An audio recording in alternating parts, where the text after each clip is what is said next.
আজ আমি তোমাদের বানিয়ে দেখাবো ওলের ডাঁটা শাক, তাও আবার চিংড়ি মাছ আর বাদাম দিয়ে। অনেকেই আছো যারা তোমরা এই শাক খেতে একদম পছন্দ করো না, মানে গাল চুলকাবে তার জন্য, কিন্তু এইভাবে একবার রান্না করবে, দেখবে ভীষণ ভালো লাগে খেতে। আর এই ডাঁটা শাক দিয়ে এক থালা ভাত নিমেষেই খাওয়া হয়ে যাবে। তো প্রথমে আমি এখানে নিয়ে নিয়েছি ওলের যে শাকটা হয় না, মানে ডাঁটা শুদ্ধ সেই অংশটা নিয়েছি। এরপর আমি ওটাকে ভালো করে একটু ছাড়িয়ে নেব।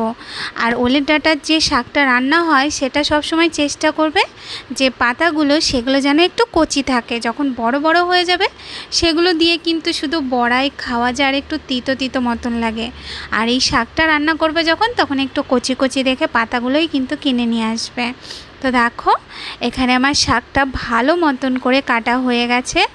এরপর আমি শাকটাকে নামিয়ে নিয়ে তারপর শাকটাকে ভালো করে একটু পরিষ্কার করে ধুয়ে নেব।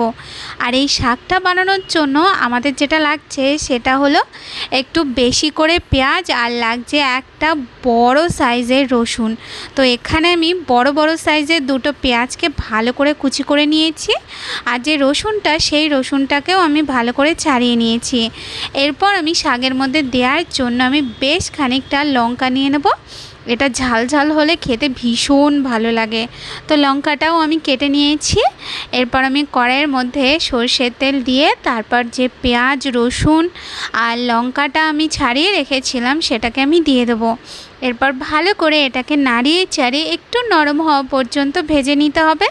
একটু ভাজা হয়ে গেলে এরপর আমি ওর মধ্যে দিয়ে দেবো চিংড়ি মাছ।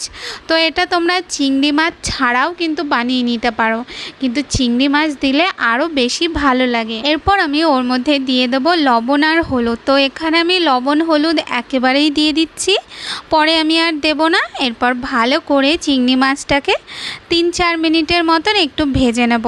যখন চিংড়ি মাছটা ভালো মতন ভাজা হয়ে যাবে তখন আমি ওর মধ্যে দিয়ে দেব বাদাম। তো এখানে আমি 1 মুঠোর মতন বাদাম দিয়েছি। বাদামটা দেওয়াতে কিন্তু এই শাকের যে স্বাদটা আরও বেশি ভালো লাগবে।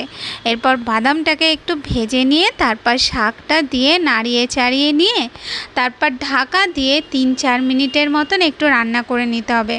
3-4 মিনিট ঢাকা দিয়ে রান্না করলে তাহলে শাকটা একদম মজে যাবে আর শাকের থেকে একটু জলও বেরিয়ে যাবে। এরপর ঢাকনাটা উঠিয়ে দিয়ে শাকটাকে ভালো করে একটু খুন্তির সাহায্যে এইভাবে একটু পিষে নিয়ে এরপর শাকটাকে গ্যাসটা মিডিয়াম করে হতে দিতে হবে, যতক্ষণ না শাকের যে জলটা সেটা ভালো মতন শুকিয়ে যায়।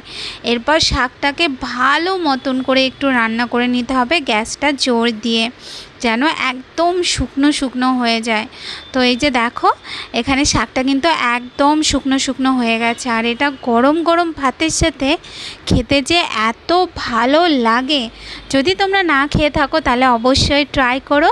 আর রেসিপিটা ভালো লাগলে লাইক কমেন্ট করো। আজকের মতন তাহলে টাটা।